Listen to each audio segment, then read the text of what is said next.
Vamos orar. Agradecer ao Senhor por esse privilégio de estarmos aqui reunidos no dia de hoje, no nome santo dEle. Ó Pai, graças te damos, porque estamos aqui, Senhor. Graças te damos, ó Pai,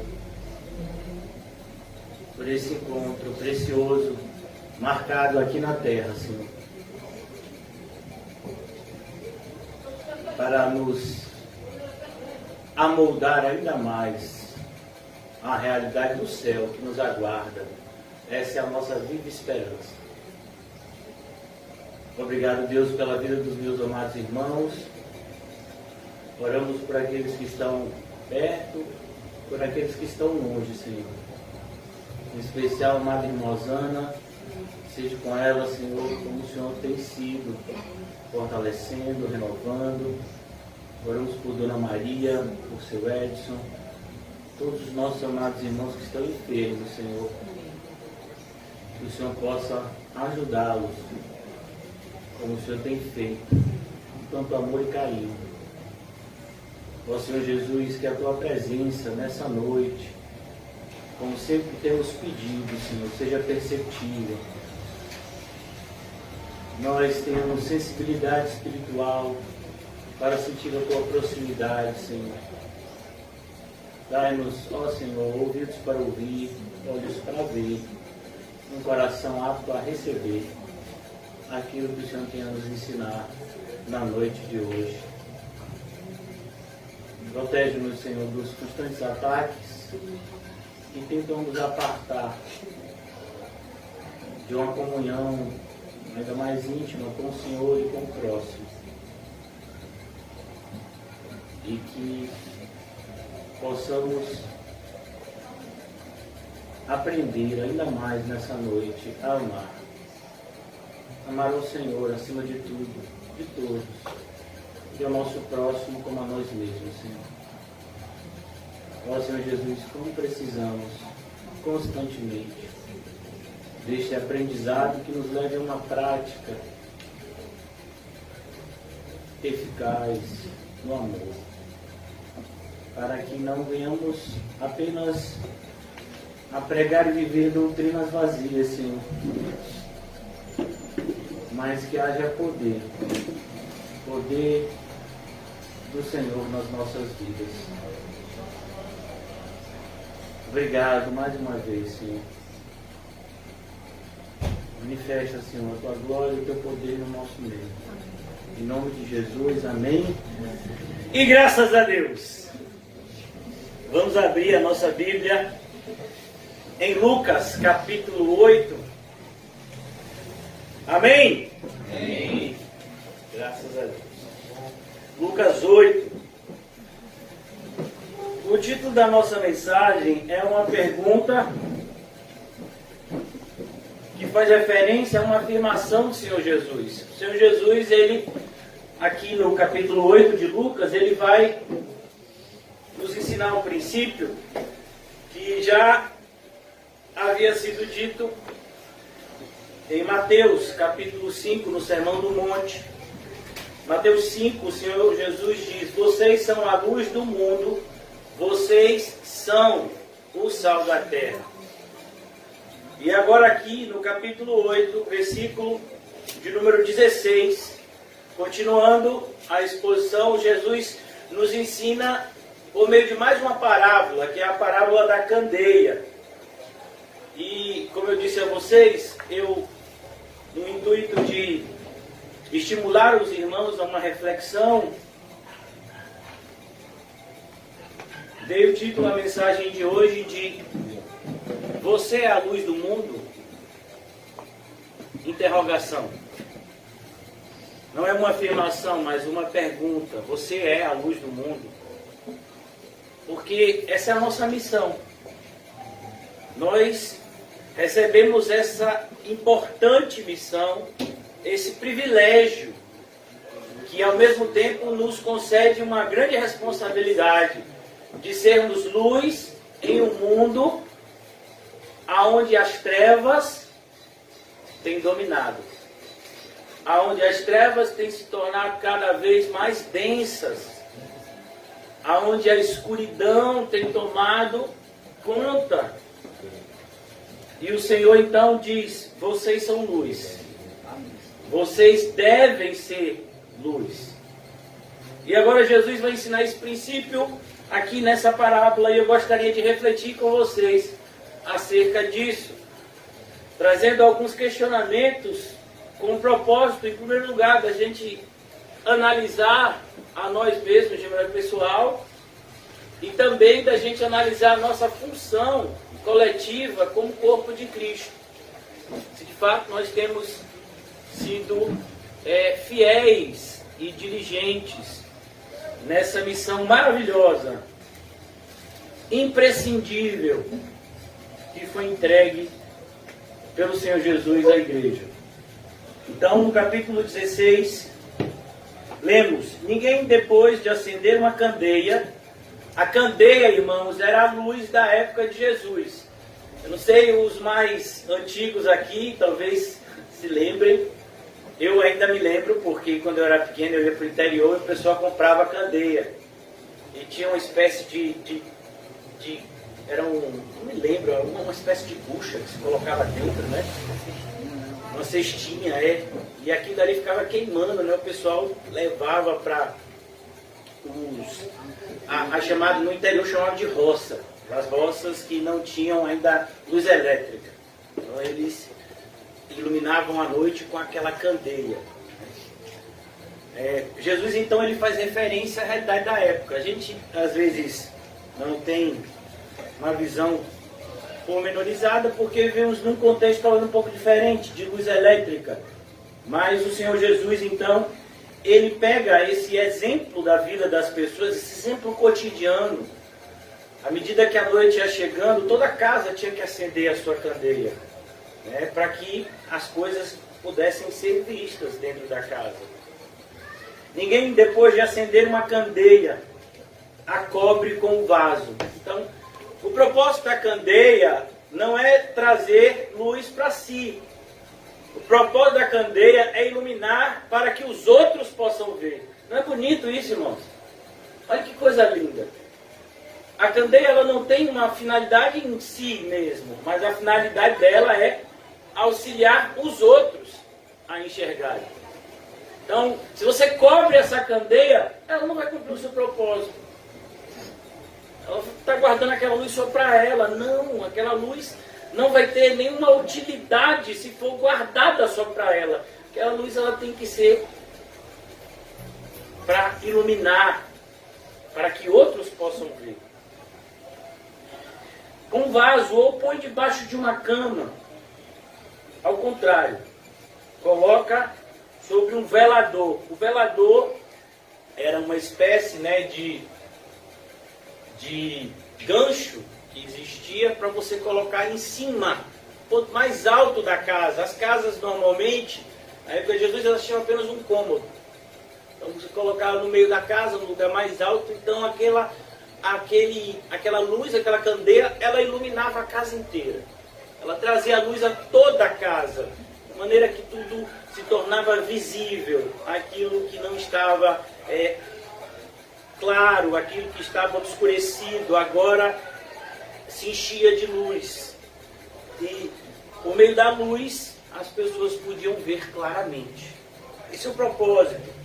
Coloca sobre o velador a fim de que os que entram vejam a luz. Você percebe, irmãos, tudo que Jesus falou, olha que coisa linda, cada detalhe. E eu gostaria de estudar com vocês cada palavra desse versículo, para a gente se maravilhar com ele. Primeira palavra do versículo: ninguém. Então Jesus está dizendo que não existe possibilidade de você estudar a Bíblia, de você orar e de você fazer isso de maneira egoísta. Não existe. Se você está fazendo isso, não é a Bíblia que você está estudando e não é o Deus Criador do céu e da terra que você está orando.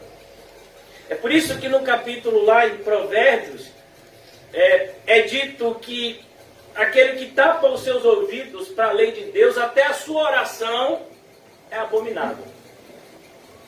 Porque aquela oração, ela não tem nenhum fim em si mesmo. É a oração do fariseu, de Lucas 18. Ele orava de si para si mesmo. Aquela oração não trazia luz.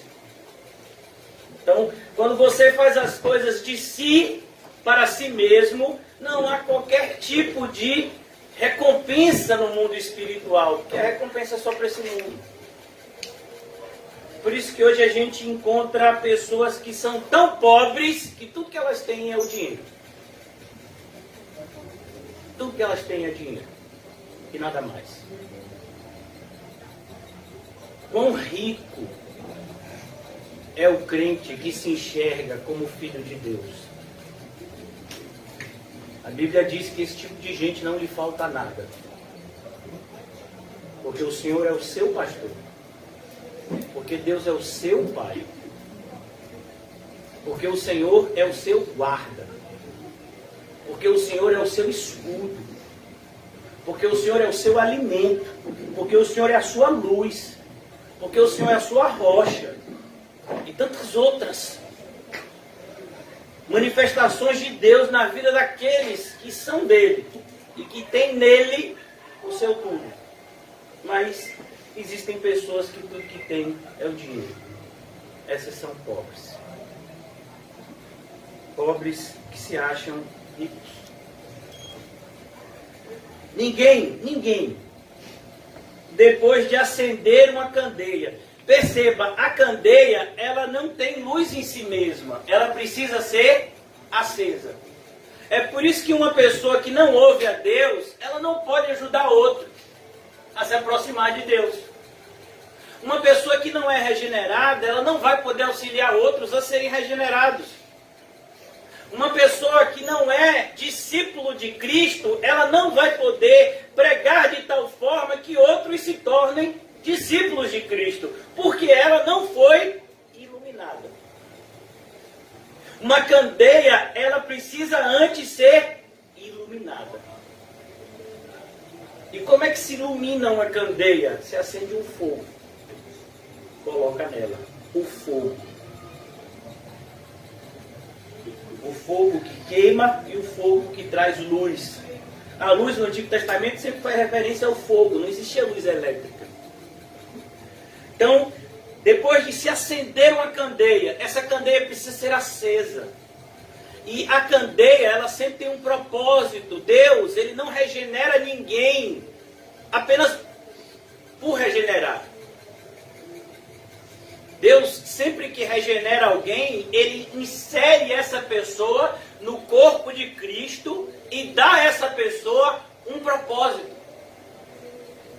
Dá a essa pessoa uma missão. Dá a essa pessoa ordenanças que necessariamente devem ser cumpridas. A gente vai ver isso no decorrer aqui do texto.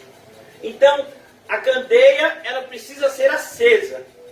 Existem na igreja hoje milhões de candeias apagadas. Ainda não foram acesas.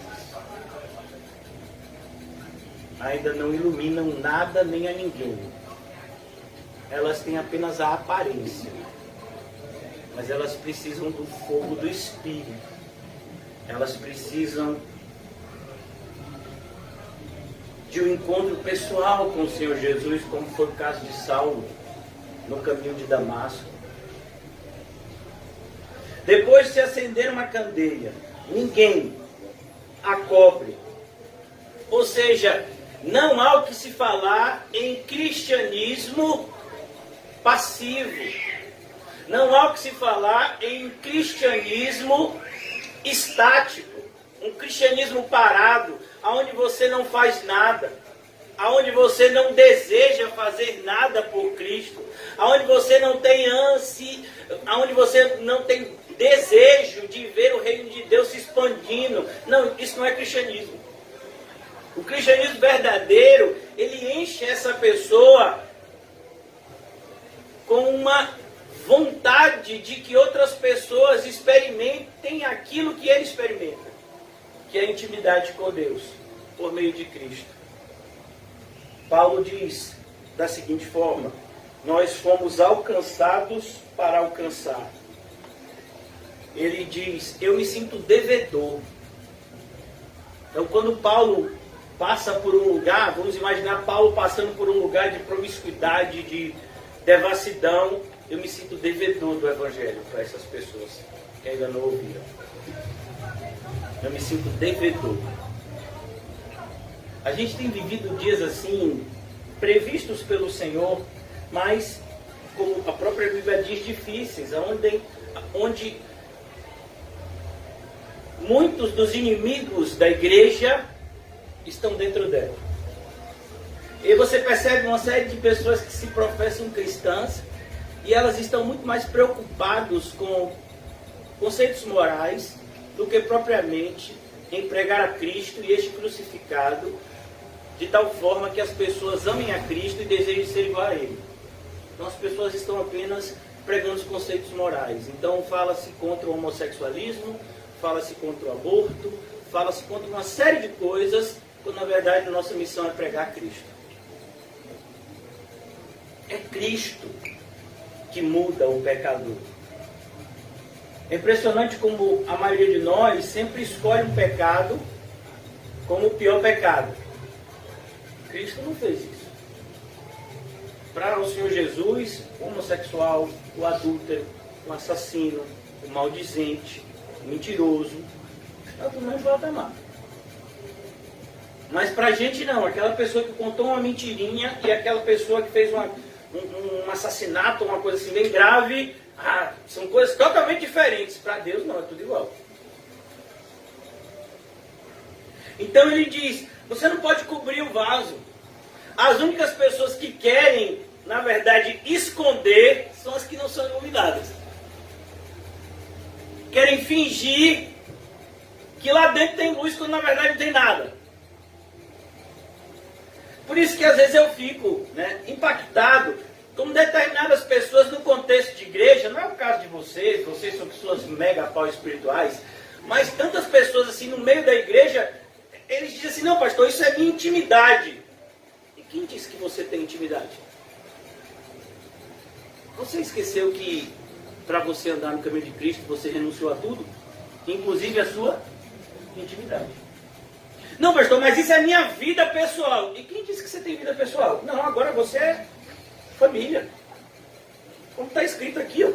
Nós somos todos irmãos, deveríamos ser, filhos do mesmo Pai.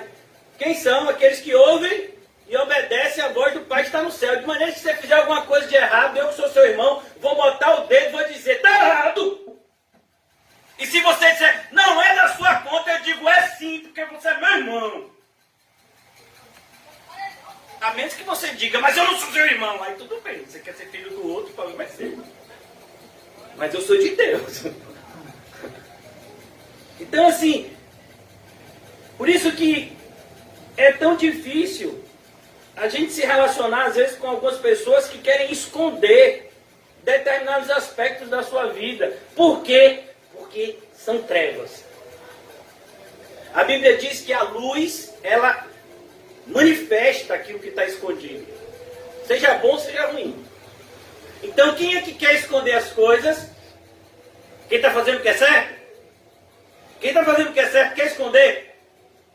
Quem está fazendo o que é certo se preocupa se você bater lá na casa dele, sem marcar. Mas você não marcou que eu vim aqui. Aí você me pegou fazendo um monte de coisa errada, varão. Nada a ver. Você tinha que ter marcado antes, que aí eu botava meu disfarce de crente. Não é assim, hoje em dia? Se você encontrar a pessoa na rua, então é capaz de você sair correndo para não lhe ver e não lhe cumprimentar. Por quê? Porque não tem luz. Quem tem luz, irmãos, não tem o que esconder. Você é luz. Não, antes você era treva. Todos nós fomos um dia. Mas agora a gente é luz. E a luz manifesta todas as coisas. Por que você acha que Caim matou Abel? Porque Abel era luz. E Caim, trevas. Caim tinha um ódio contra seu irmão. E seu irmão sabia? Não, porque ele escondia. Mas Abel não escondia. Fazia as coisas às claras. Então a gente precisa entender que o nosso propósito é esse, irmãos. Ser luz.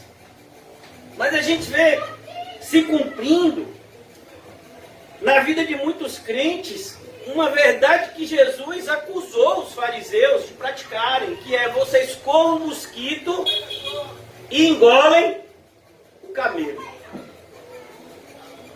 Tem gente que fala do cabelo da irmã, ou da irmã que está usando brinco, mas ele mesmo está em adultério.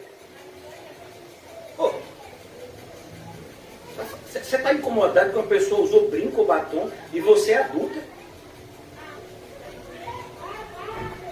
O fato da pessoa usar brinco ou batom não é pecado não, mas adultério é. Então a gente está vivendo numa realidade onde os princípios e os valores, eles estão sendo esquecidos e eles estão dando lugar àquilo que o apóstolo Paulo advertiu: pessoas que têm aparência de piedade, mas negam o seu poder pela vida ímpia que vivem. Dessas pessoas, foge delas, porque elas não são luz. E quem não é luz ainda está em trevas. Não tem meio termo. Não tem meia luz. Ou você é luz, ou você é... A gente não gosta disso. A gente sempre gosta do caminho do meio. A gente sempre gosta, sabe, de alguém que nos acaricie em meio a nossos pecados. A gente não encontra isso na Bíblia. Então ele diz: ninguém, depois de acender uma candeia, perceba, a candeia, se de fato foi acesa, ela foi acesa para ser vista e para fazer com que os outros tenham visão correta das coisas. É isso que a luz faz. Ninguém põe debaixo da cama ou debaixo de um vaso. Não! Pelo contrário, pelo contrário, a luz não se esconde. A luz se mostra. Se você de fato é uma pessoa que é cheia do Espírito Santo, por que você não está mais envolvido nas coisas da igreja?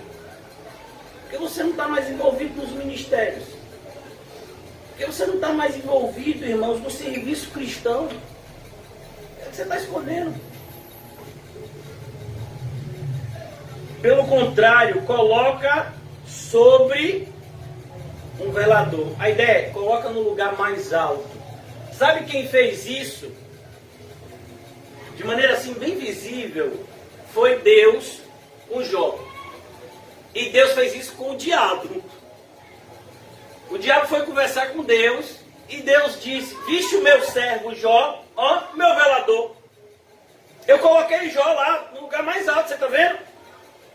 Você viste meu servo Jó? Um homem íntegro e reto, que se desvia do mal e que busca fazer o que é correto. Você viste, Satanás, o meu servo Jó? O meu servo Jó. É assim que Deus fala. Isso é igreja. A igreja é para ser vista. Ainda que as pessoas nos odeiem, elas têm que saber porque elas nos odeiam. Elas nos odeiam porque somos luz. Não porque escondemos a luz. Foi isso, por exemplo, que a Reforma Protestante fez. Lutero, quando tentaram de alguma forma, e Lutero nunca apoiaria o que as pessoas têm feito hoje, né? Um monte de gente coloca a foto dele, faz homenagem a ele. Ele nunca aceitaria esse tipo de coisa. Conhecendo a personalidade de Lutero, você saberia que ele nunca aceitaria esse tipo de coisa. Quando uma vez disseram: Lutero, que grande obra você fez? Ele disse: eu não fiz nada. A palavra de Deus foi que fez tudo. Foi isso que ele respondeu. Quando ele foi chamado a negar os seus escritos diante, de um tribunal, ele disse: a minha consciência está prisioneira à palavra de Deus. De maneira que eu só posso negar o que eu escrevi se alguém aqui me convencer biblicamente que eu estou errado. Perceba como ele levava a palavra de Deus como lâmpada. como luz. Lâmpada para os meus pés é a tua palavra e luz para o caminho. Olha, irmãos, não é por acaso. Qual é a única característica que Paulo diz que o obreiro aprovado tem? Ele manuseia bem a palavra de Deus. Ele é dominado pela palavra de Deus. É por isso que ele é luz. Ninguém pode ser luz a menos que seja dominado pela palavra de Deus. De tal forma que, como diziam de John Bunyan, se cortasse John Bunyan, diziam a respeito dele, não vai sair sangue, vai sair versículo bíblico. Porque ele só sabia falar biblicamente. Tudo que você perguntava a ele, ele respondia por meio de algum versículo bíblico, algum princípio bíblico. Porque a sua vida era pautada na palavra de Deus. E não existia nada na vida dele que a palavra de Deus não alcançasse. Então, é isso que é ser luz. A luz sempre faz referência, irmãos, à palavra de Deus. Ao Deus da palavra nos enchendo para que nos tornemos seus instrumentos na propagação da sua palavra que salva. Conhecereis a verdade, e a verdade vos libertará. Como uma pessoa conhecerá Cristo, senão pela palavra? É a palavra que revela o Filho de Deus, a sua missão. Sem a palavra, nós nunca chegaríamos à compreensão correta daquilo que Cristo fez por nós e de como nos apropriamos da obra dele nas nossas vidas. Temos vivido uma época onde as pessoas são muito mais movidas pela emoção do que pela palavra. Pastor, eu senti que eu devia ter feito isso. Como, meu filho, se a palavra disse diferente? Eu senti que eu devia pegar o dinheiro do outro e gastar. Eu senti de Deus adulterar. Eu senti de Deus me envolver com a Filisteia. Eu senti de Deus de seguir um falso mestre. Como você sentiu isso? De onde provém isso? Nossas emoções, irmãos, elas são enganosas. A gente sente coisas que não condizem com a realidade. Então,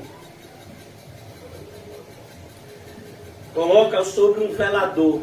Se você é um cristão, Deus está fazendo isso com você.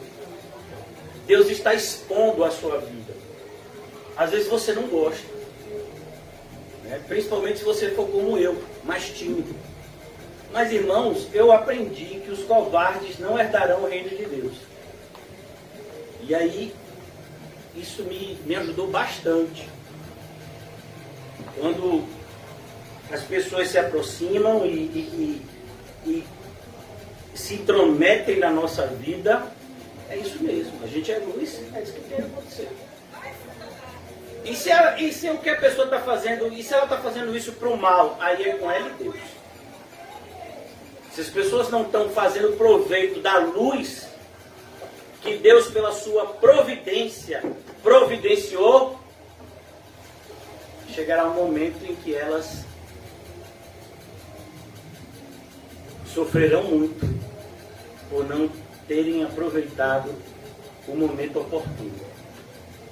Então aqui ele diz, coloca sobre um velador. E qual é o propósito? A fim de que os que entram, olha que coisa, os que entram aonde, irmãos? Na igreja. Jesus está falando aqui claramente do seu corpo, mas adiante ele vai falar da família que é a igreja. Ele está falando da igreja.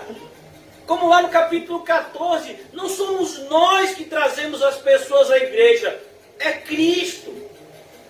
Nós apenas devemos pregar o Evangelho, convidar as pessoas, como Filipe fez, vem e vê. Ele foi questionado, e o questionamento foi até um questionamento preconceituoso. Por parte de Natanael, pode sair alguma coisa boa de Nazaré? Porque Porque Filipe diz, encontramos o Messias, é Jesus de Nazaré. E Natanael diz, pode sair alguma coisa boa de Nazaré? Ele podia dizer, olha, o Messias não vem de Nazaré, o Messias vem de Belém. Ele podia dizer isso. Mas ele usa um tom preconceituoso na sua resposta. Pode sair alguma coisa boa de Nazaré? Filipe não brigou, não discutiu. Filipe disse o quê? Vem, e veio. E ele viu e mudou a vida dele. Então a gente tem essa obra a fazer. Mostrar a Cristo por meio da pregação do Evangelho. E à medida que a gente for fazendo isso, irmãos, às vezes a gente pensa assim, pastor, ninguém vai crer. Irmão, são poucos os que creem, mas tem gente que vai crer. Parábola do semeador, são 4 tipos de solo, 3 não dão fruto, mas tem um que dá. Agora, a grande questão é que a gente não tem nenhuma ingerência nisso. É isso que deixa muitos cristãos assim, desesperados. Ou algumas vezes até frustrados. Porque aquele que você pensa que vai dar, não dá nada, dá uvas bravas. E aquele que você pensa que não vai dar nada, esse frutifica, dá uma 30, uma 50, uma 100. Porque é Deus quem faz a obra, não é a gente. Então lá no capítulo, lá em Atos, ele diz, e Deus acrescentava dia a dia os que iam sendo salvos. Olhem como é a lógica. Deus acrescenta a sua igreja. E é o nosso papel, nós que já somos igreja, estarmos de tal forma, sendo luz, que aqueles que entram possam enxergar claramente os princípios de Deus. Por meio daquilo que falamos e também por meio daquilo que vivemos. Porque muitas vezes nós destruímos com o nosso mau comportamento aquilo que construímos com a boca. Eu vejo um monte de gente falar uma teologia correta e viver uma vida totalmente incorreta. E olha que coisa interessante, irmãos. Eu que tenho como papel observar essa realidade, fico triste porque essas pessoas que acompanham, esses que pregam a teologia correta, mas vivem vidas incorretas, eles são muito mais influenciados pelas vidas incorretas do que pela teologia correta. Olha que coisa. É um princípio que está lá no livro de, se eu não me engano, de Zacarias. Zacarias ou é Malaquias, acho que é Malaquias. Quando ele fala, vem cá, se um homem santo tocar em outra pessoa, aquela pessoa fica santa? Não, não fica. Mas se uma coisa impura tocar na pessoa que está purificada, ela fica impura? Fica. Olha que coisa. Agiu. Então quer dizer que todo o meu cristianismo, ele tem uma capacidade inferior de influenciar do que o meu mau testemunho. O meu mau testemunho, ele influencia muito mais do que a minha boa teologia. Mas prega tão bem, mas vive tão mal. Percebe que quando o apóstolo Paulo vai exortar Timóteo, ele diz, toma conta de ti mesmo e da doutrina. O que foi que veio primeiro? O testemunho. Timóteo, se você realmente acredita no que você prega, isso tem que ser visto na sua vida para depois sair da sua boca. Porque se sair da sua boca, mas não for visto na sua vida, então não tem autoridade espiritual. Vou dar um exemplo. Todos vocês se lembram do que aconteceu em Atos, capítulo 19, se eu não me engano.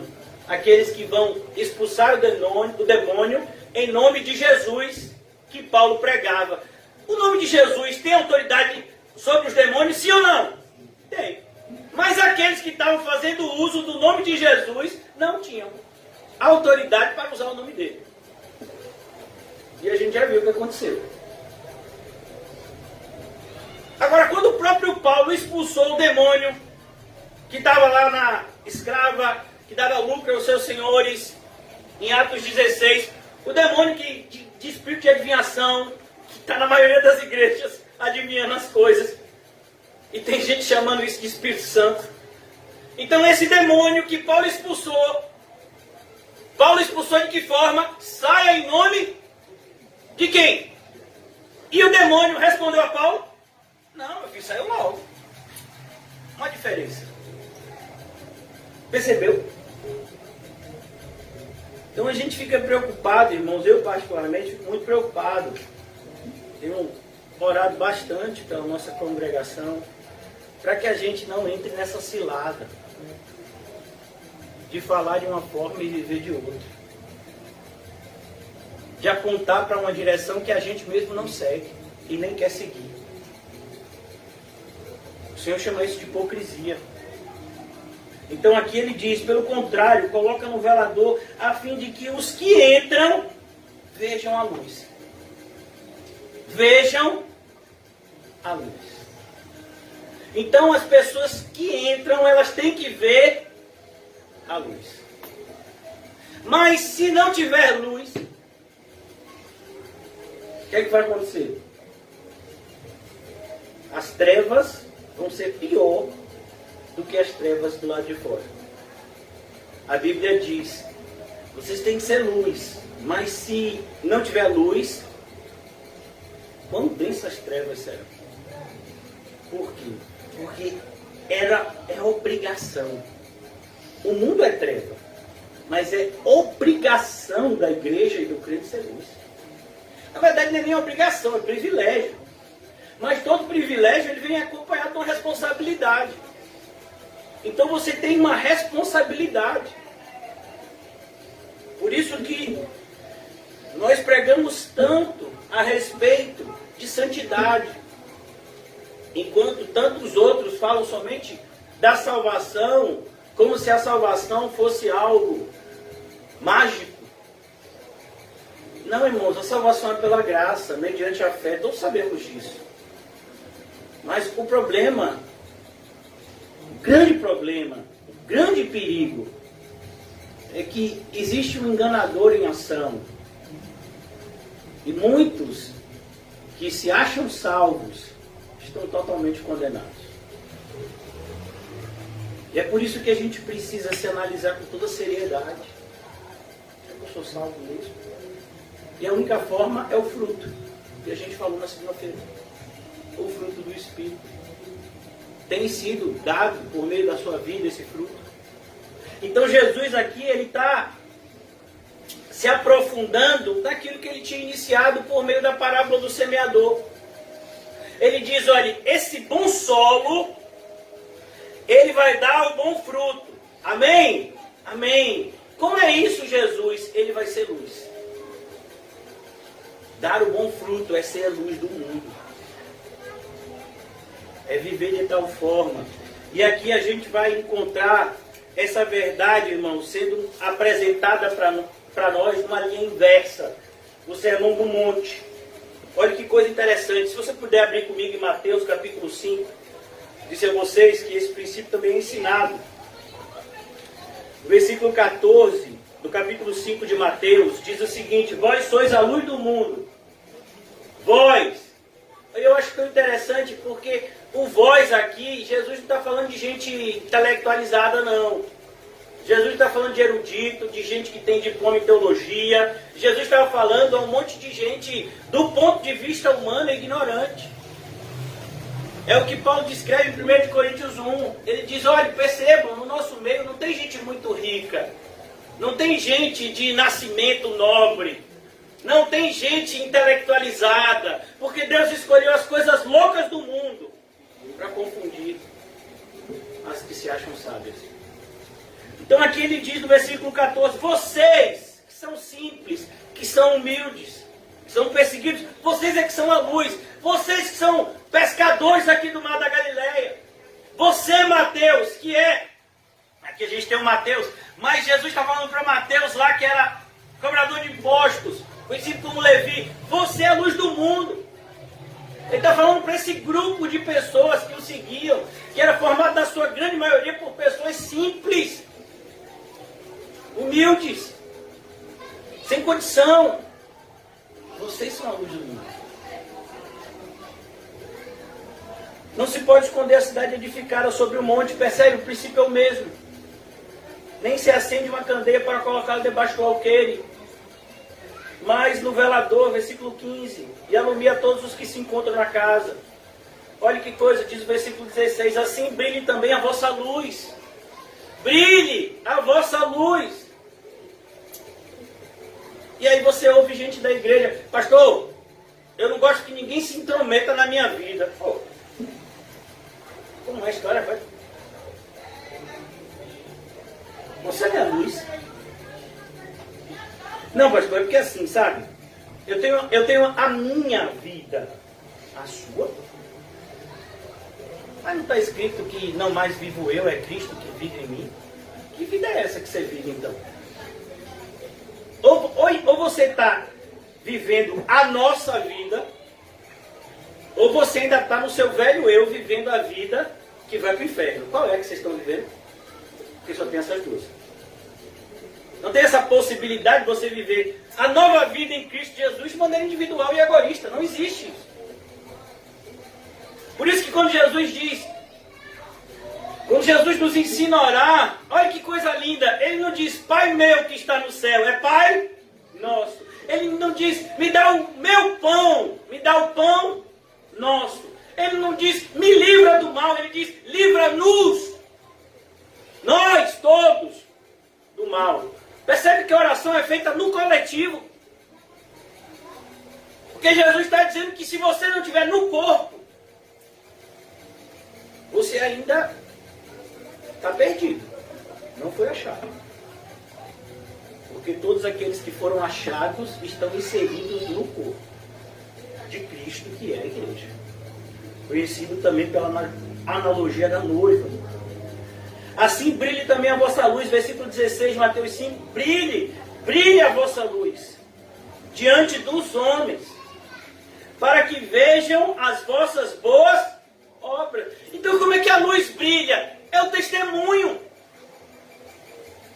O testemunho, por exemplo, de um homem chamado José, natural de Chipre.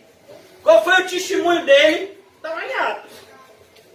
Tendo um campo, vendeu, entregou tudo aos pés dos apóstolos. Começaram a chamar ele de quê? Barnabé. Mas o nome dele não é esse. O nome dele é José. Barnabé era um apelido que significa consolador, filho da consolação. Rapaz, esse camarada, olha que testemunho bonito que ele deu. Aí tinha uma mulher chamada Dorcas. Olha o testemunho dessa mulher. Quando ela morreu, um monte de crente foi até Pedro, mostrando as roupas que ela tinha feito para eles.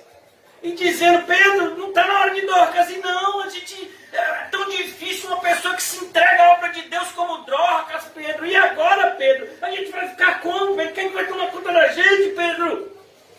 Mulheres maduras são tão difíceis na igreja, Pedro. Naquela época, hoje em dia, né, a maioria das mulheres são todas maduras. Oh, aleluia. Mas naquela época, que mulheres maduras eram tão difíceis, Dorcas era uma delas. Pedro teve que dizer, então o negócio é o seguinte, vamos orar e Deus vai trazer ela de volta. E trouxe. Olha o testemunho de Dorcas. As pessoas viam o que ela fez. E aí tem um outro homem chamado Cornélio. Quem já ouviu falar dele? Testemunho desse homem. Pedro não queria ir na casa dele não. Porque Cornélio era gentil. Ele era romano.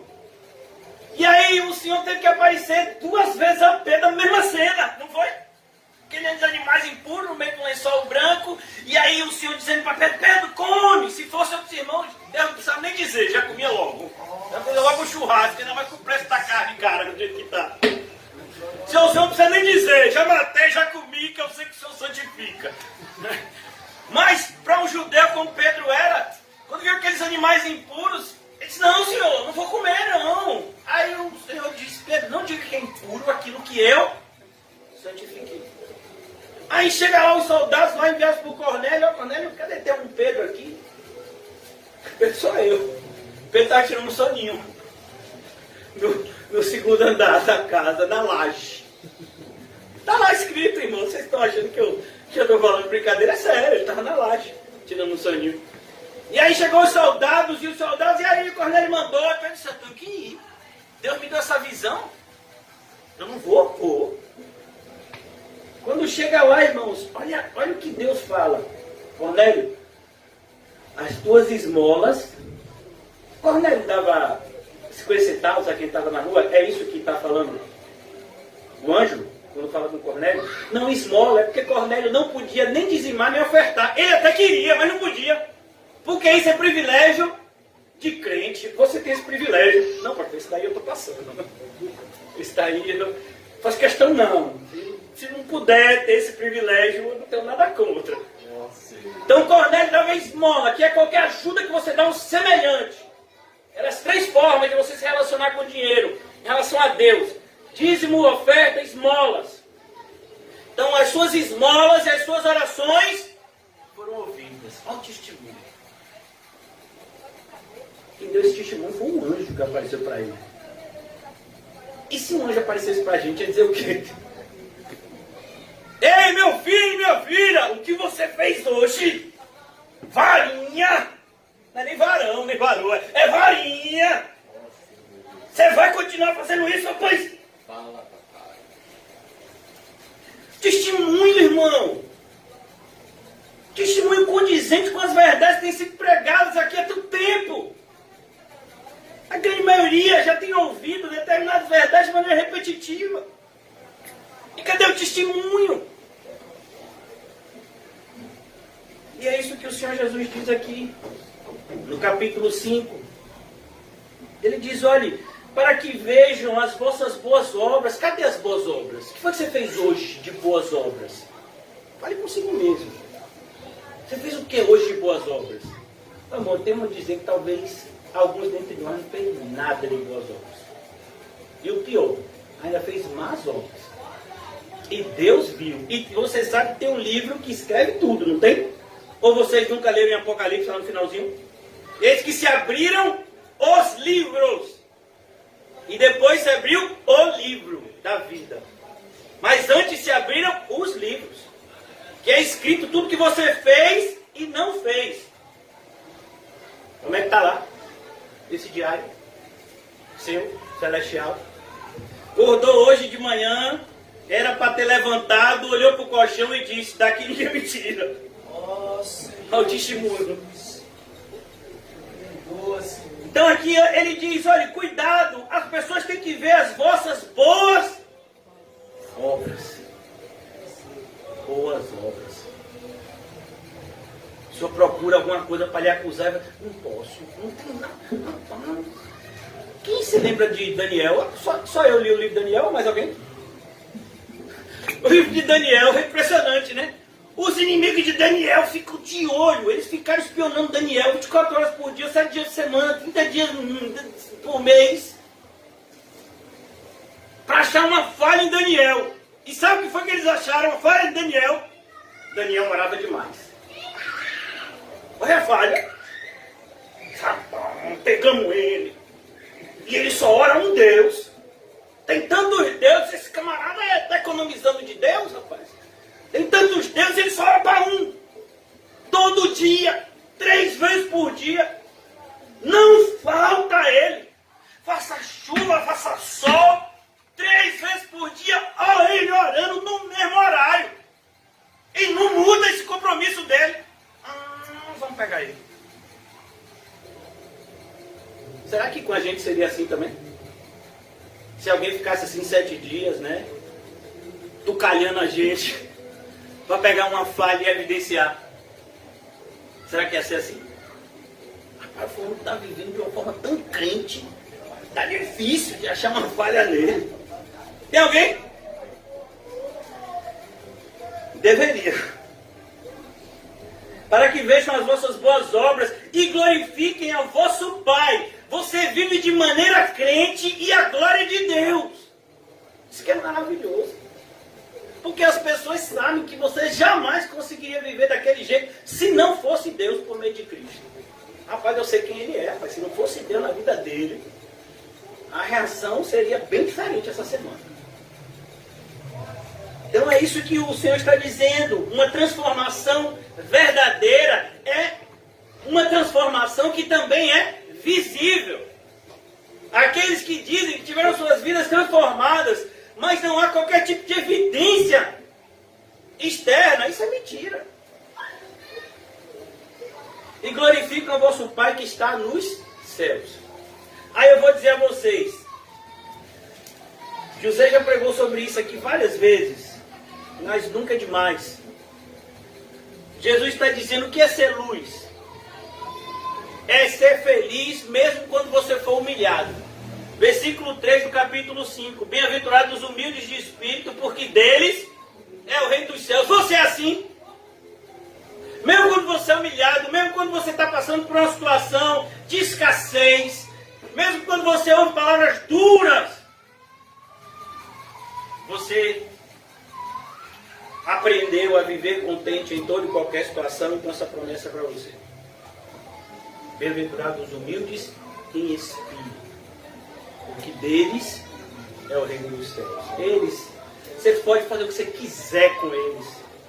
Eles não vão ser malignos como vocês, porque eles são benignos pelo Espírito. Bem-aventurados os que choram. Então, quando eles sofrem, principalmente com os seus próprios pecados internos que eles ainda combatem, eles choram. Eles choram com a impiedade do mundo, eles choram com o fato de tantos não crerem como deveriam, eles choram. Eles choram porque pessoas próximas estão nas mãos do mal. Eles choram porque vem a sua própria incapacidade. Eles choram. E ele diz, esse choro é de pessoas que são felizes.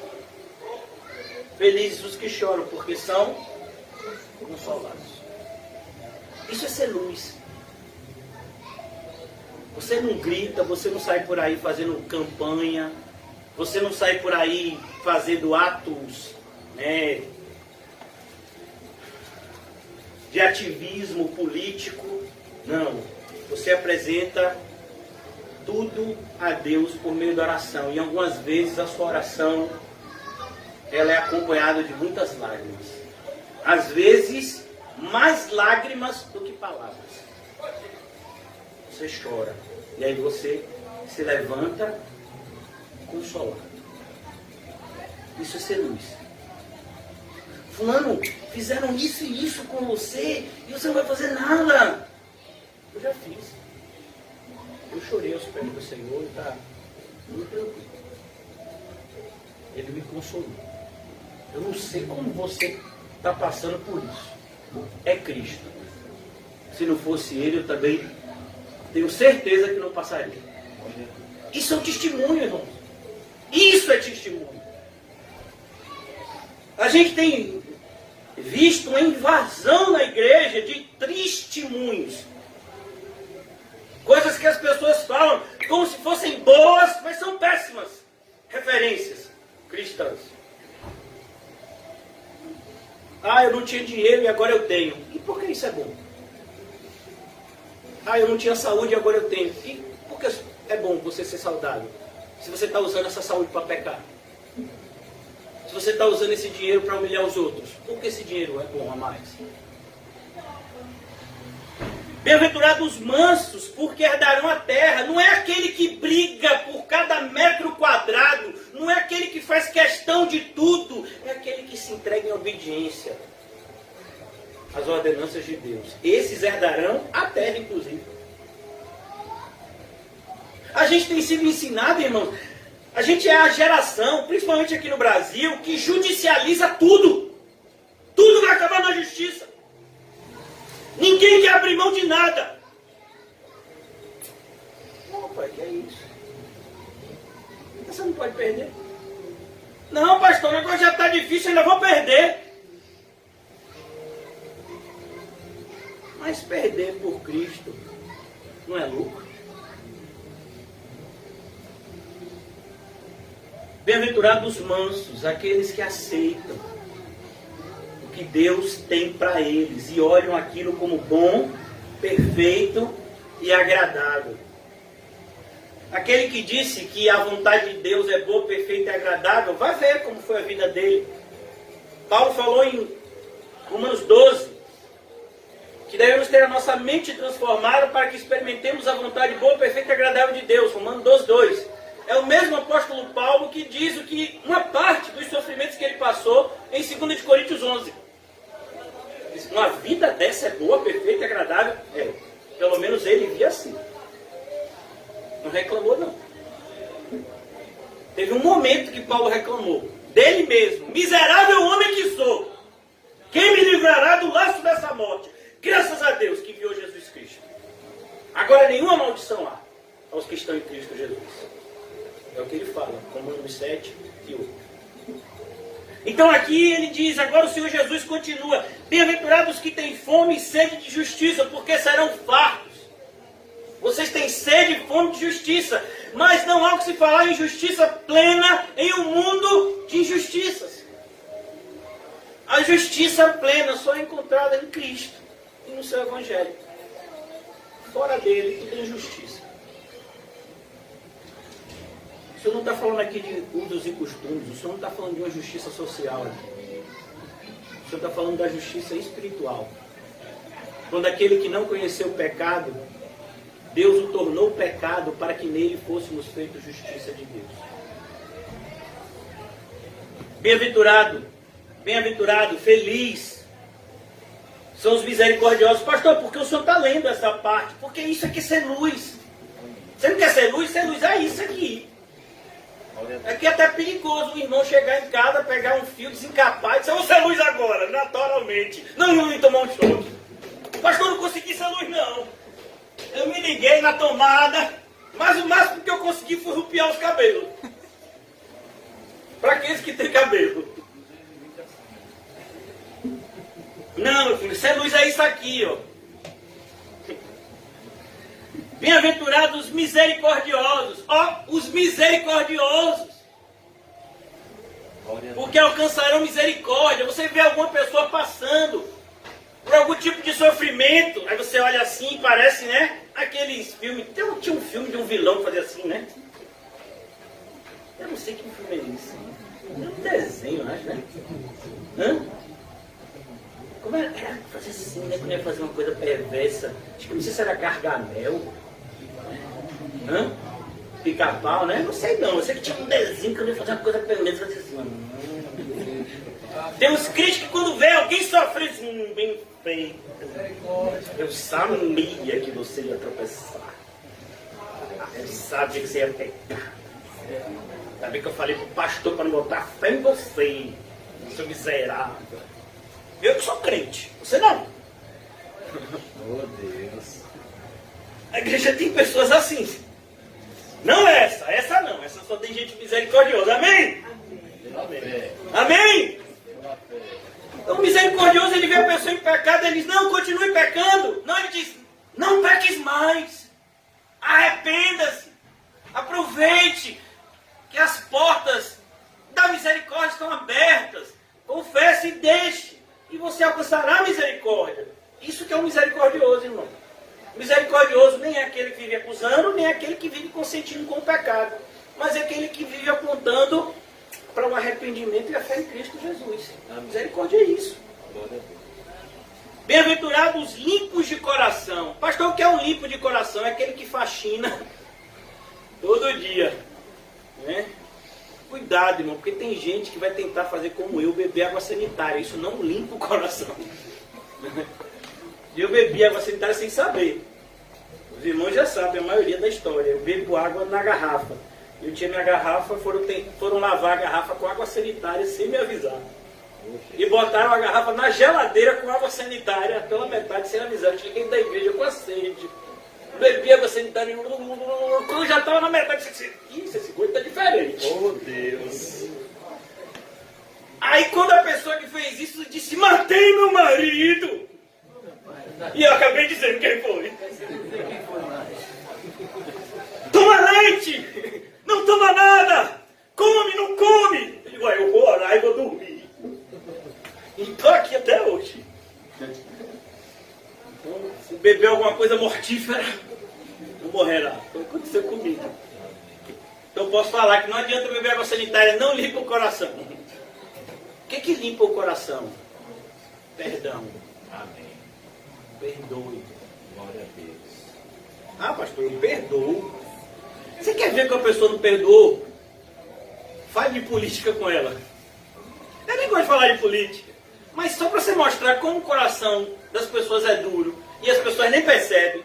Você diz assim, rapaz, você é um misericordioso, né? Aí você dá 2 minutos assim, diz, rapaz, você vai aquela situação, né, lá em Brasília, que eles puderam. Rapaz, que o pessoal não vale nada. Ali vai tudo arder no fogo do inferno. Opa, você não perdoa todo mundo? Você viu o preço da gasolina? Ah, não perdoa esse pessoal que botou a gasolina a 7 reais. Não, que é isso? Agora não posso nem andar de carro. Tem que ficar em garagem. Com um valor desse. Porque quando a gente fala de perdão, irmãos, às vezes a gente, né, tem que perdoar todo mundo. O coração está limpo. Você está com o coração imundo. Achando que ele está limpo. Quem tem filho sabe bem o que é isso. Diz, olha meu filho, minha filha, tome banho antes de dormir. Aí a pessoa, você fala pro filho, tomou banho, tomei. Aí deita, quando você vai ver o pé preto. Você tomou banho, foi, pegou a água, fez assim. E disse que tomou banho. Não! Aí você pega, chaca, aí no instante ela aprende a tomar banho. Então, às vezes a gente está assim, coração imundo. Pastor, não tem mais sentido assim a presença de Deus. Ó, coração sujo. Alguém já experimentou, quem usa óculos, enxergar com óculos embaçado? Ou com óculos sujo? Dá para enxergar. Se limpar o óculos, enxerga. Então o problema está no óculos. Aqui Jesus está dizendo que o problema está no coração. O coração está sujo. E a tendência de quem está com o coração sujo, a primeira coisa que você vê quando a pessoa está com o coração sujo é que a pessoa reclama de tudo. Porque uma pessoa que não vê a Deus e ele é crente, ele perdeu a alegria. Se Deus é minha alegria, eu não tenho mais Deus. Aí eu vou reclamar de tudo, da temperatura, da comida com sal, sem sal. Eu vou reclamar se fulano me pagou, se fulano não me pagou. Eu vou reclamar de tudo. Porque eu não tenho visto mais a Deus. É assim mesmo. E a Bíblia vai dizer que a alegria do Senhor é que nos dá força. Mas eu não tenho mais força porque eu não tenho mais a alegria do Senhor. E por quê? Porque eu não estou vendo mais a Deus. Eu estou sem fé. Por quê? Porque é preciso que você acredite que Deus existe e é galardoador de todos aqueles que o buscam. Para isso você tem que ver. Ver pela fé, mas tem que ver. Mas se o coração estiver sujo, não vê. Percebeu a promessa? Os limpos de coração verão a Deus. E ver a Deus faz toda a diferença. O que fez com que Noé, durante 100 anos, construísse a arca? Ele via. Por isso que está lá em Hebreus, Noé divinamente inspirado. O que fez com que Enoque andasse com Deus na mesma terra que o seu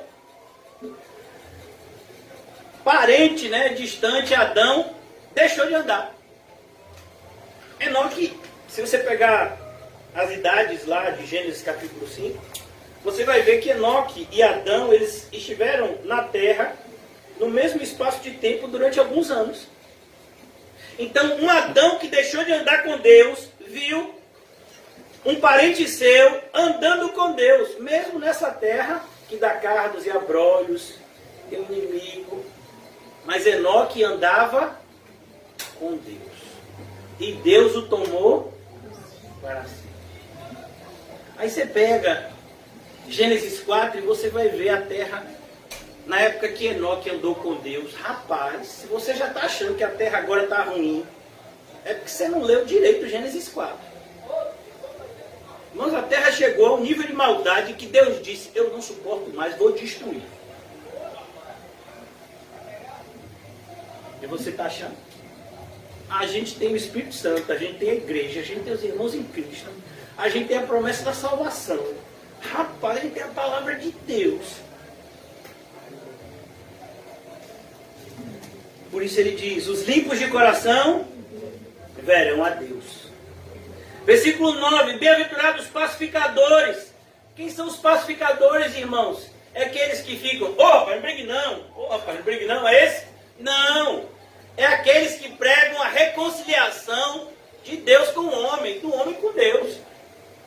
Quando você ouvir pacificador e paz na Bíblia, a referência é sempre em relação a esse relacionamento que foi cortado entre o homem e Deus. Então os pacificadores são aqueles que pregam o evangelho da reconciliação, como Paulo fala aos Coríntios. Bem-aventurados os pacificadores, porque serão chamados filhos de Deus. Só pode pregar o evangelho da reconciliação aqueles que já foram reconciliados. E porque foram reconciliados, são filhos de Deus. Evangelho de João, capítulo 1. Ele veio para os seus, mas os seus não receberam. Mas todos quanto receberam, deu-lhes o poder de serem feitos filhos de Deus. Então aqui ele diz, bem-aventurados os pacificadores, porque serão chamados filhos de Deus. Olha que coisa linda, irmãos. Você vai ser chamado filho de Deus. Deus vai identificar você como filho dele. Não é lindo? Não é você sendo chamado pelo mundo, não. É você sendo chamado por Deus de filho. Aqui ele continua. Essa é a parte que o pessoal mais gosta. Essa parte final aqui. Amém? Você é luz. Você é luz, irmão. Amém? Amém, irmão? Amém? Bem-aventurados os perseguidos. Bem-aventurados os perseguidos. Pastor, eu não sei não. Eu sinto que parece que tem alguém me perseguindo. Não parece não, tem. No seu trabalho, se você, meu filho, for para a praia, se você se trancar em casa, tem perseguição. Se você não tiver vizinho, meu filho, tem perseguição assim mesmo. Parece alguém para lhe perseguir. Porque é uma promessa, você vai ser perseguido. Bem-aventurados os perseguidos por causa da justiça. Aqueles são perseguidos por causa da justiça de Deus em Cristo. Você é uma pessoa íntegra e reta. E por conta disso o mundo te odeia. Jesus fala isso no Evangelho de João, salvo engano, capítulo 16. Como odiaram a mim, odiarão a vocês. Bem-aventurados os perseguidos por causa da justiça, porque deles é o reino dos céus. Percebeu? Que é a mesma promessa dos humildes de espírito. Não é? Bem-aventurados os humildes de espírito, porque deles é o reino dos céus. É impossível você ser humilde de espírito e se revoltar com a perseguição por causa de Cristo. Você vai ver, irmãos, que os mártires, quando eles eram mortos, eles não faziam rebelião. E olha que tinha um contingente numérico grande de crentes. Se os crentes se organizassem, pegassem armas, eles podiam gerar um grande conflito. Mas eles preferiam morrer por Cristo e chegar no céu do que tirar a vida de alguém. E há pastores pregando que não, se o ladrão entrar em minha casa, eu atiro e atiro para matar. Mas vem cá, você. Não, a Bíblia não diz que. Não, a Bíblia está falando quando eu for evangelizar. Não. Ele falou isso, foi um doutorado, um doutor em teologia. Ele disse que atirava e não atirava na perna, não, atirava na cara para matar. Ele disse, quando um homem fala isso, meu filho, ele perdeu todo o temor. Uma pessoa dessa, no meu contexto, é um analfabeto bíblico. Ele pode pegar o doutorado dele em teologia e fazer o que ele quiser. Mas com essa declaração, ele já assinou que ele não entende nada de Cristo. Bem-aventurados os perseguidos por causa da justiça. Você percebeu porque tem um monte de evangélico que tem entrado nesse discurso político? A gente tem vivido no nosso país uma polarização de grupos. Hoje mesmo uma pessoa, eu coloquei uma declaração no Facebook, a pessoa disse: e o que você tem falado da vacina? Estão dizendo até que a vacina vai ter um chip. Eu digo: rapaz, não era o chip da Dilma? Depois o chip não era de Temer? Agora o chip é da vacina. Isso tudo é porque as pessoas não querem compreender que quando o Apocalipse fala da marca na testa e na mão, está falando da ação e do pensamento. Pessoas que acham muito mais fácil acreditar que você tomar uma vacina é pecado e vai te matar. Agora, se você mentir, se você adulterar, se você roubar, se você pensar em pureza, isso não te mata não. Isso é de boa. Mas se você tomar uma vacina, aí você está selando um pacto com o cão. É sério que você acredita nisso? Me mostra seu braço. Você viu que tem um negócio desse tamanho, se você for mais velho? É uma vacina que você tomou quando você era pequeno. E todos que estão aqui devem se lembrar que a gente tem mais de 30 anos de Zé Gotinha. Por que ninguém falava nada de Zé Gotinha? Eu nunca vi ninguém dizendo que Zé Gotinha era do cão. Alguém já disse? Zé Gotinha do diabo. É porque hoje em dia a gente tem vivido nessa época de polarização, aonde as pessoas saem aí usando as mídias sociais, falando um monte de bobagem, e tem quem acredite. Eu vou dar um exemplo, irmãos, na história da igreja. Existe um homem na igreja, eu me esqueci o primeiro nome dele, mas o sobrenome dele era Miller. Esse homem leu o livro de Daniel e fez uma série de cálculos e disse: Jesus vai voltar tal data. E aí ele começou a pregar isso nos Estados Unidos. Ele começou a pregar isso e dizia às pessoas: Jesus está voltando, ele vai voltar em tal data. E ele pregava, ele mostrava os números que ele achou. Não, aqui é os 300 não sei quantos dias, 2.200 não sei quanto, é contado a partir do ano tal. E aí ele começou a fazer a matemática louca dele lá e disse que Jesus ia voltar a tal data. E ele pregou isso durante alguns poucos anos, até que chegou a data. Todo mundo, teve gente que vendeu as casas, comprou aquelas roupas brancas, foram para um monte ficar esperando Jesus voltar. Não voltou. Ele se arrependeu? Que nada, meu filho. Voltou para casa e com cálculo. Não, mas eu errei. É porque eu não levei em consideração um ano de não sei o que. Aí aumentou acho que uns 2, 3, 4, alguns anos. Disse: ele vai voltar tal data. Aí ele pegou.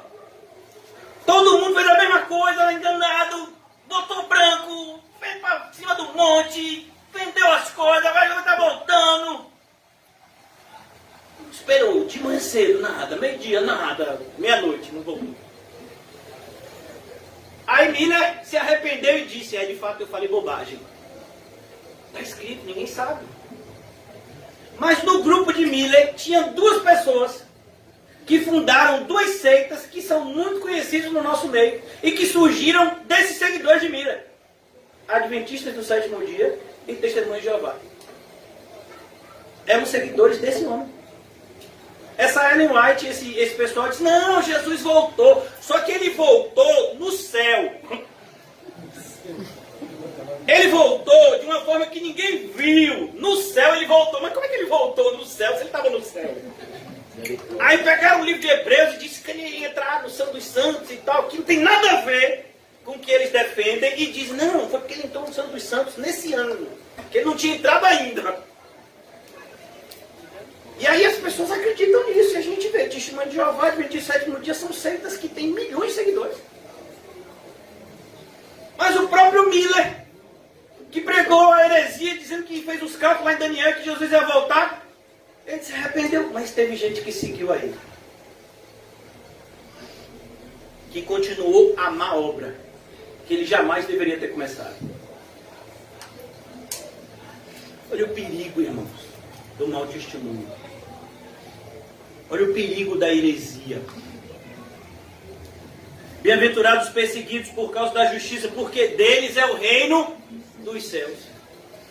Ah, pastor, e você não vai falar nada Da política, vou, todos os dois grupos, não vale nada, tem que se arrepender e crer em Cristo.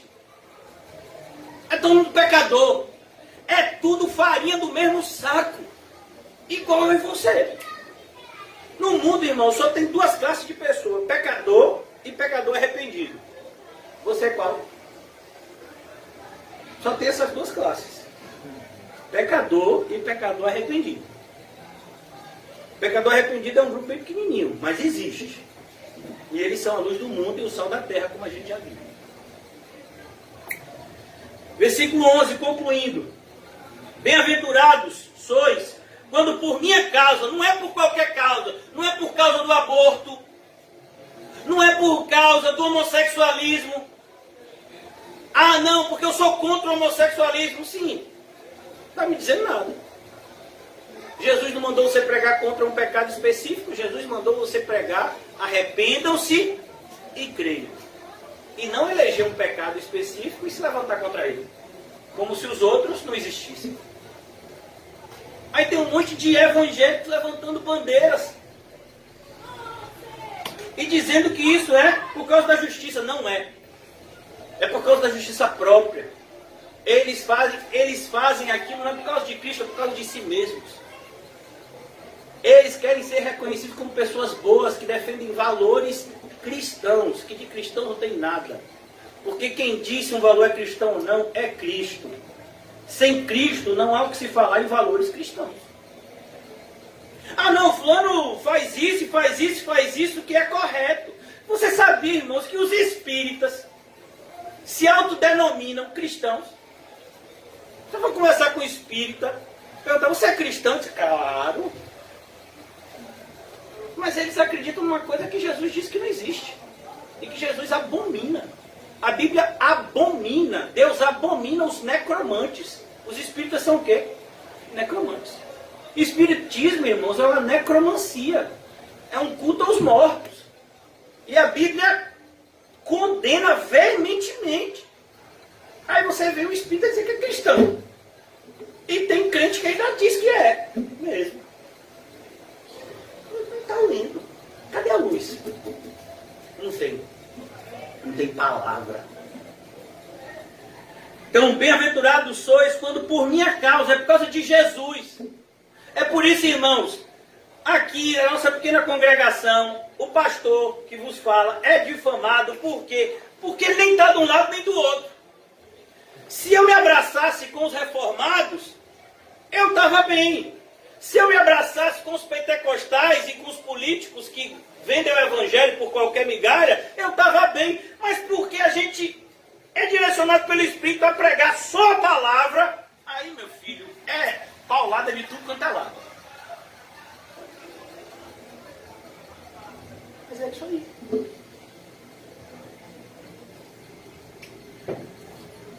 Bem-aventurados sois quando por minha causa, por causa de Jesus. Não é por sua causa. Não é por causa de justiça social. Não é por um mundo melhor. Um mundo melhor?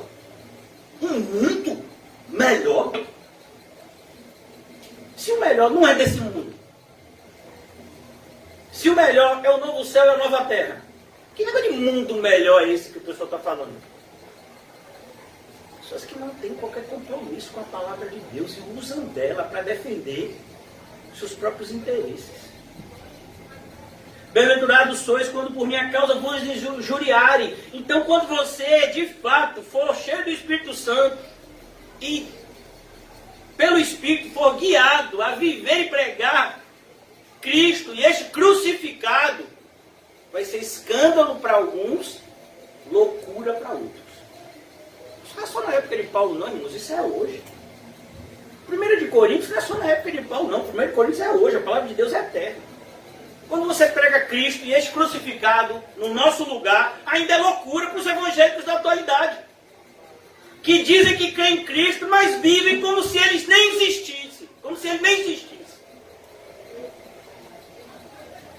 Bem-aventurados sois quando por minha causa vos injuriarem. Eles vão te injuriar, eles vão dizer que você é maluco, eles vão dizer que você está, sabe, com parafuso a menos. Você quer ser melhor do que os outros. E aqui de novo o verbo qual é? Perseguir.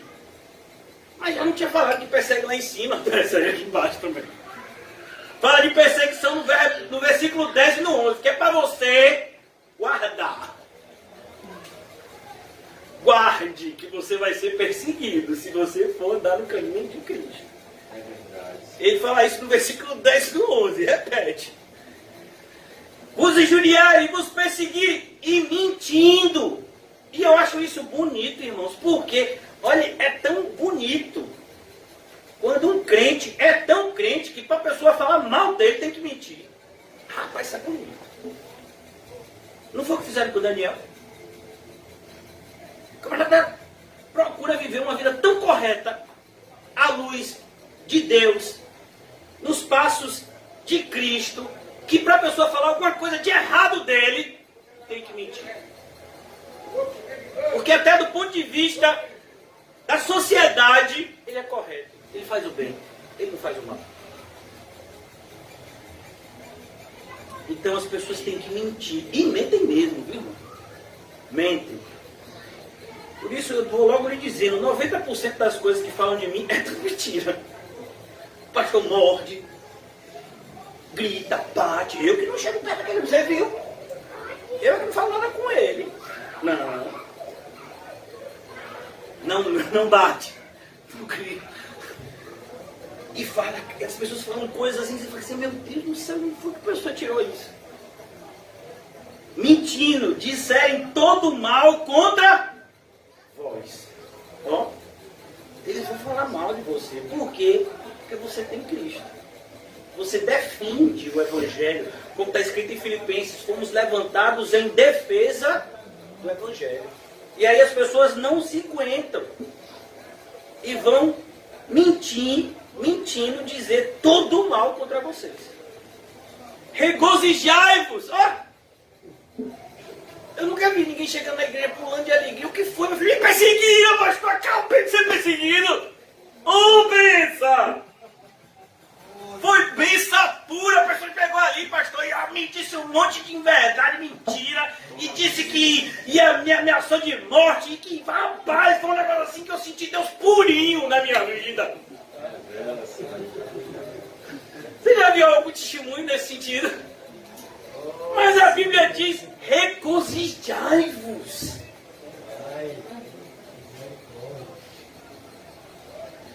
Mas quando a pessoa mente a nosso respeito, a gente fica o quê? Judiado. Não, Dano Moraes. É Dano Moraes. Vou falar com o advogado.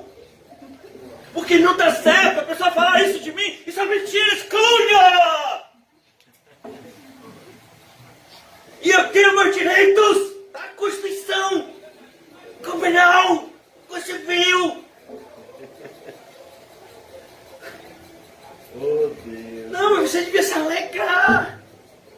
Que o pessoal tá... Sabe, o diabo tá tão furioso com você que ele tá jogando... Irmãos, uma vez, sabe...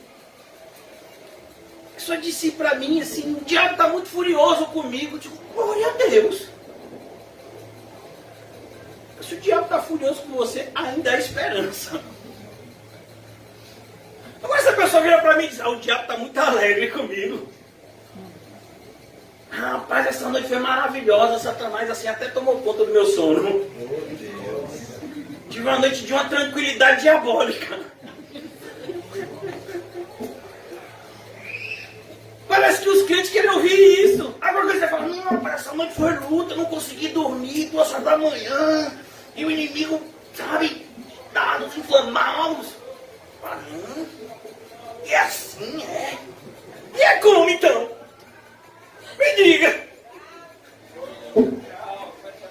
Mas eu boto 2 horas da manhã no grupo, um versículo bíblico, tem gente que parece que Deus fala, amém, 3 horas da manhã, rapaz. Que droga. É alguém que está atribulado igual eu. Tem gente, meu filho, que ainda veio o demônio do cafuné. Tá bom? Pastor, eu estou dormindo assim, não tenho cuidado. Cuidado, viu? Na boca do rio tinha esse demônio do cafuné. Botava um monte de gente para dormir na hora do culto. Então aqui, olha, concluindo... Mateus capítulo 5, versículo 11. Regozijai-vos quando você for perseguido. Quando o pessoal começar a mentir a seu respeito porque você é crente.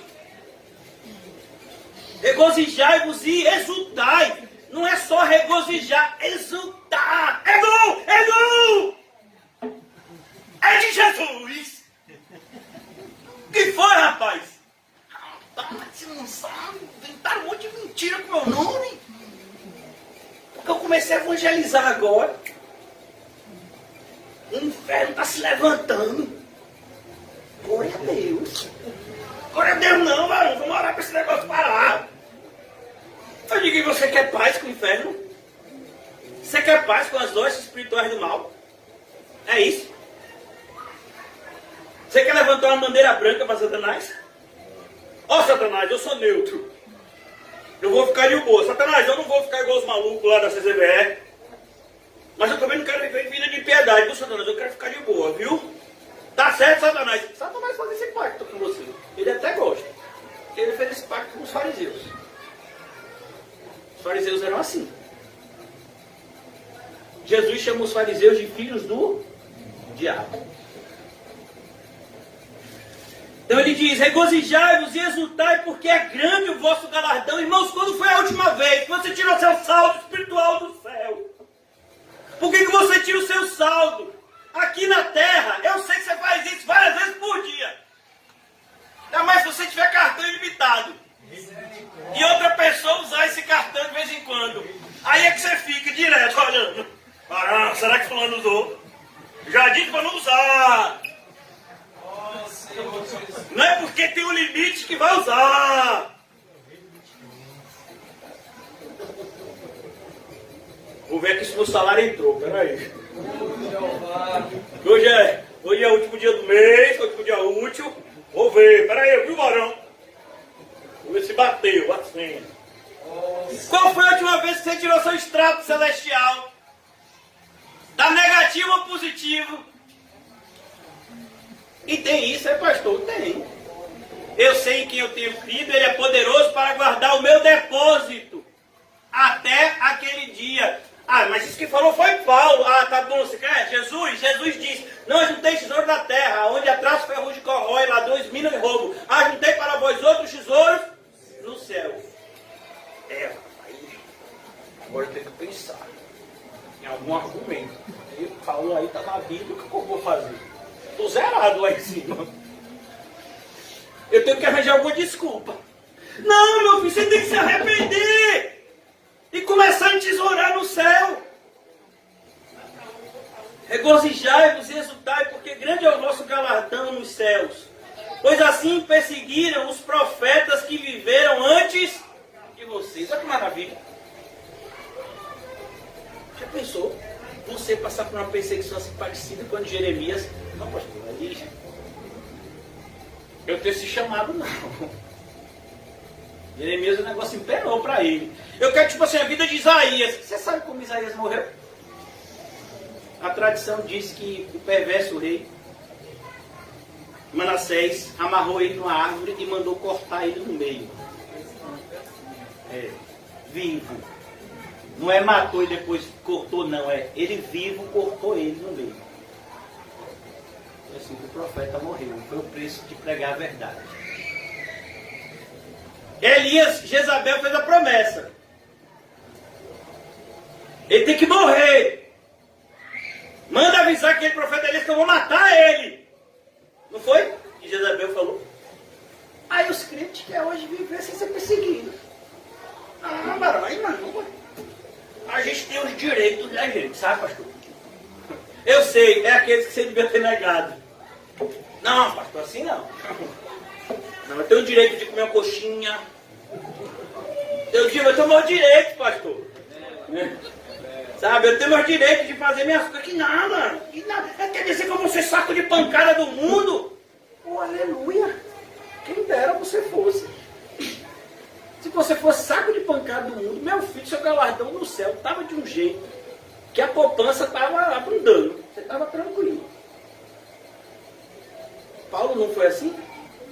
Quando Paulo foi açoitado, aquele que Paulo disse, foi açoitado não sei quantas vezes, chicoteado. Tem alguma vez que diz assim, e quando eu fui açoitado, eu me virei para a pessoa que está me açoitando e dei nele também. Tem alguma vez que diz isso? Eles me deram uma chicotada, mas também quando eles não olharam, eu peguei o chicote e dei uma nele também. E tem mais. Esse negócio de Jesus me mandar pregar o evangelho, eu já passei por 3 naufrágios, não entro mais em barco nenhum. Não tem quem me faça entrar em barco. Ele entrou. 3 vezes e ainda ali, 1 Coríntios é metade do ministério dele. Ainda tem mais um naufrágio que não conta, que é aquele naufrágio de Atos, que ele caiu na ilha de Malta. E aí ele vai lá se aquecer no fogo e vem uma cobra e morde a mão dele. Rapaz, não podia morder a mão de outro? Não, porque se mordesse a mão do outro, o outro morria. Mordeu a mão foi de Paulo, porque Paulo não morreu. Que morreu foi a cobra. Então, irmãos, você é crente. O poder de Deus habita em você. Você sabe o que é isso? Olha, irmãos, existe uma qualidade em todo cristão que é maravilhosa de se falar. Resiliência. Você vai ver isso na Bíblia. O cristão, ele tem a mesma qualidade de uma vara de saltar, aquelas varas, né? O pessoal que salta em altura nas Olimpíadas. Não sei se vocês já viram, ele correndo e aí ele bota a vara num determinado local e ela enforça, aí a vara ela enverga, depois aquela mesma força que ele colocou, ela lança ele para que ele possa ultrapassar um determinado limite de altura, não é assim? Pois é, o nome daquilo é resiliência. É a mesma coisa, eu não sei se vocês são da época da bicicleta Monarch, que fazia rock, rock, rock. Vocês lembram? Que o selim tinha umas molinhas embaixo. Né? Então, ali é resiliência. E na vida de alguns, haja resiliência. Viu? Porque tinha gente que subia na bicicleta e disse, rapaz, coitado da bicicleta. Meu Deus. Então, resiliência é isso. Resiliência é assim. O cristão, quanto mais ele apanha, mais crente ele fica. Não foi eu que disse isso não, irmãos. Foi um cristão que viveu na época em que a igreja estava sendo perseguida. Perseguida de forma, sabe, a faltar madeira para fazer cruz. Já imaginou, irmão? A quantidade de gente que foi morta. Inventaram uma nova forma de torturar os crentes. Era o quê? Botavam eles em postes, colocavam piche e acendiam fogo. Ficavam assistindo eles gritarem. E aí, uma pessoa que viveu nessa época diz, porque o sangue dos mártires é a sementeira da igreja. Olha para isso. Ser crente, irmãos. Aí uma pessoa vai falar comigo hoje, né? Dizendo, não, pastor, porque a vacina é uma arma biológica. Eu não falei nada porque a Bíblia diz que a gente não tem que redarguir o tolo. Mas assim, irmãos, isso para mim foi uma ofensa. Existem países onde armas biológicas estão sendo usadas. E não é uma vacina, não. As pessoas lançam bombas e elas respiram determinados gases tóxicos e morrem. Em questões de minutos. A gente assistiu há pouco tempo, poucos anos atrás, torturas que cristãos sofreram no Oriente Médio. E vem uma pessoa que não tem o mínimo senso de dizer que uma vacina que você pode tomar ou não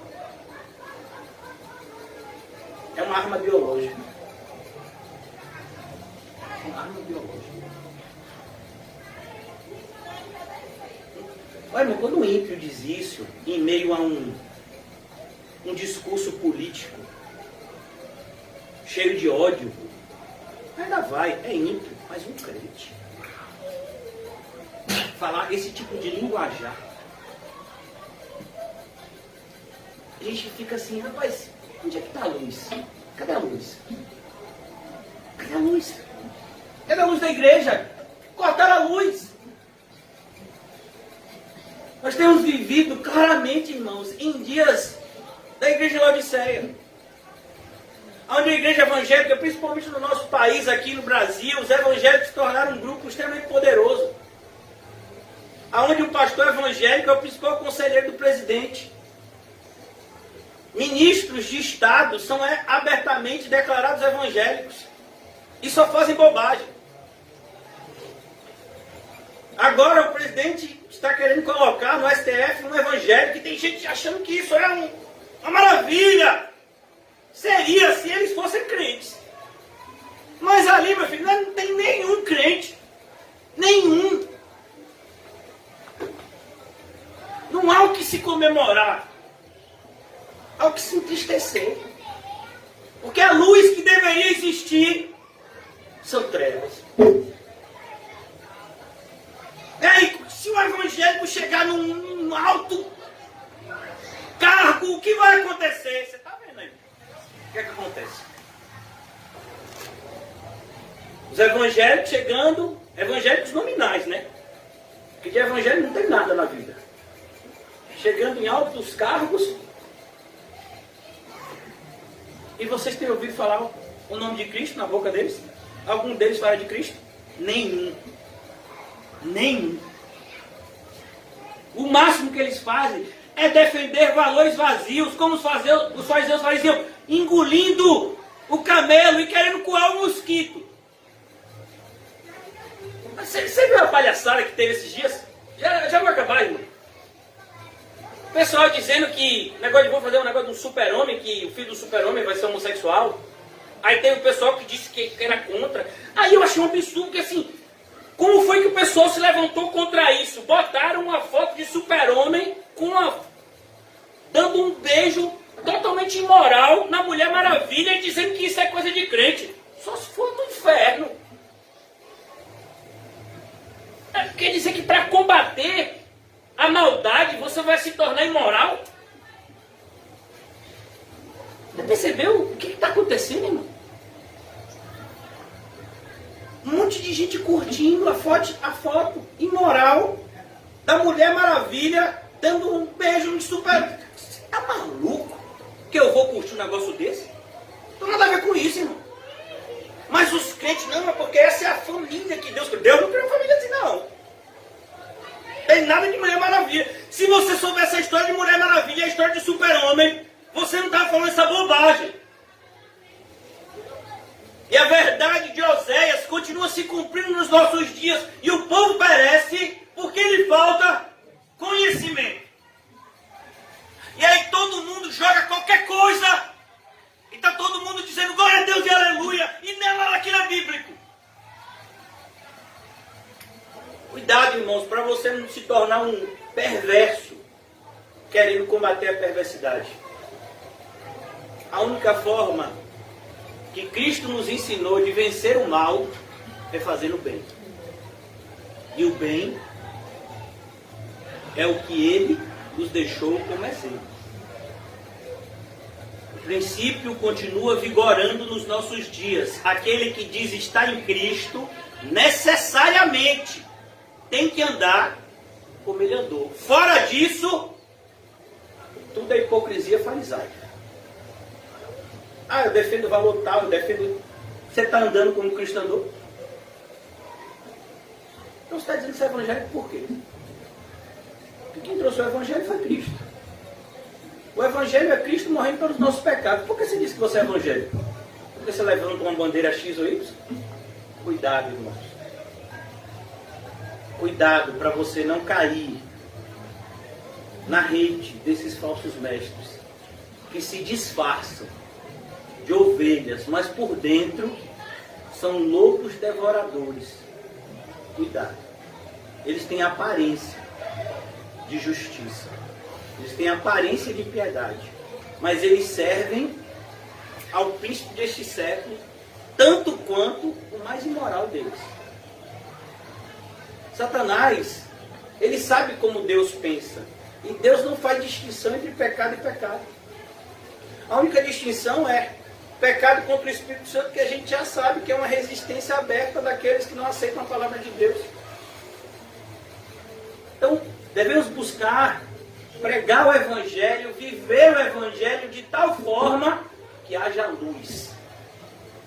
quando o Espírito Santo de Deus trouxer as pessoas para a igreja, que é o corpo de Cristo, onde elas conhecerão a Ele e serão salvas por meio do seu santo Evangelho.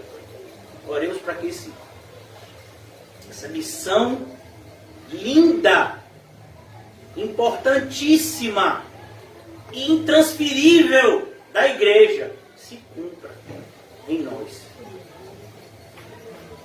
Ó Senhor Jesus, nos ajuda, Senhor.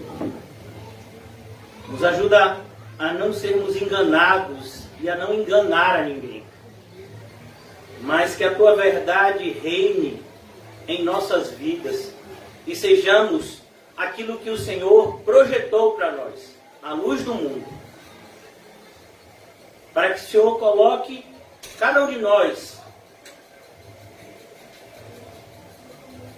em um lugar onde a Tua luz possa brilhar em nós e outros possam ser salvos. Ajuda-nos, Senhor, a sermos contados como os verdadeiros adoradores que adoram ao Pai em espírito e em verdade. E não com aquele triste grupo que em vão louvava com os lábios, porque o coração estava distante de Ti. Que o nosso cristianismo seja real, Senhor. Que nós possamos pregar a verdade e viver a verdade. E que por meio da pregação e do bom testemunho, o Teu nome, Senhor Jesus, seja engrandecido através daqueles que o Senhor mesmo comprou pelo Seu próprio sangue. Em Teu nome oramos, Senhor Jesus. Amém, amém, amém! Saúdem-se mutuamente e diga você mesmo várias vezes essa noite: seja luz! Amém.